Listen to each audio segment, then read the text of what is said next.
Good morning, Captain. I'm Colonel Hargrove from the Office of Strategic Services. I'll get right to the point.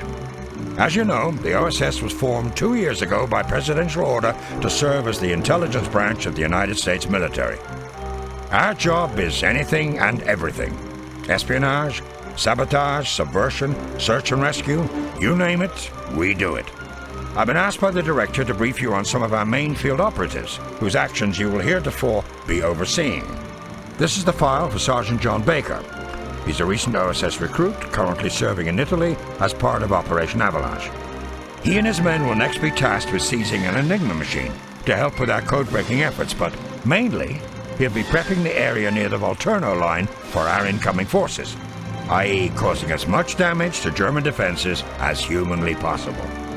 I dare say that's something Sergeant Baker is particularly skilled at. Let's take a further look at some of Baker's upcoming operations in Italy. It's been some time since we spoke last. I understand Sergeant Baker's efforts in Italy went extremely well under your guidance. We're here today to discuss a Lieutenant James Patterson, Jimmy, one of our best. Patterson was key to our efforts during Operation Overlord in Normandy. He not only survived the hell of Omaha Beach, he helped seize it. Since then, he stowed away on and sabotaged a Nazi U-boat, captured a prize Enigma codebook, met with both French and Danish resistance forces. If we had 100 like Jimmy, I promised you, Captain, we'd end this war in no time. And now we have plans for him in Market Garden. I've read over the details of this offensive, and it will need men like him. And like this operation, his assignment is complex, and it contains absolutely no room for error. This file covers Jimmy's objectives in detail. Good luck to you all. I fear you may need it. Good morning, Captain. The director informed me personally about Lieutenant Patterson's exceptional performance in Market Garden. That's our Jimmy. If only the rest of the operation went quite as well. Now, we're here to discuss Lieutenant Holt. One of his first missions for the OSS was to accompany the British on their commando raid on Saint-Nazaire.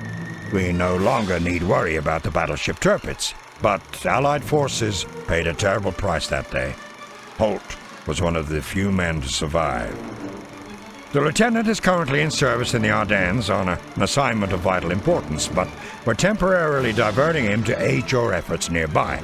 Please make the best use of him and return him soon. I understand the plan requires Holt's tactical skills in order to seize several key areas in the Belgian countryside, recover a number of important coded documents, and disable the German command center there. I hope you gentlemen enjoy storming the castle. Good morning, Captain.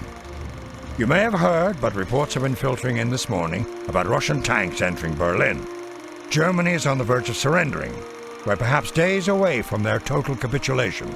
The war, I'm glad to inform you, is for all intents and purposes finally over. You and your men have done your country proud. And let me say that it has been a distinct honor to serve with all of you. As you know, we've redeployed Sergeant Baker to the Pacific Theater. He, with the aid of our agent Corporal Joe Griffin, is currently planning out commando raids intended to recover American personnel from Japanese POW camps. After their work for you in the Ardennes, Lieutenant Holt and his squad helped halt Germany's experiments into advanced weaponry, these so-called atomics. He is recovering from wounds sustained there in the hospital in Lyon, France. Holt's receiving the finest care, and we hope he'll return home soon. I've received far happier tidings from Lieutenant Patterson, who recently proposed to our French operative Manon, though no word yet on how she's replied, I'm afraid. We've tentatively earmarked him for this post-war intelligence agency that our director, Bill Donovan, has been recently proposing around Washington. Jimmy's simply proven too good of a monkey wrench to leave lying around unused. It seems that work will always exist for men such as these. I suspect they'll never fully rest. These warriors, agents, soldiers, madmen, heroes.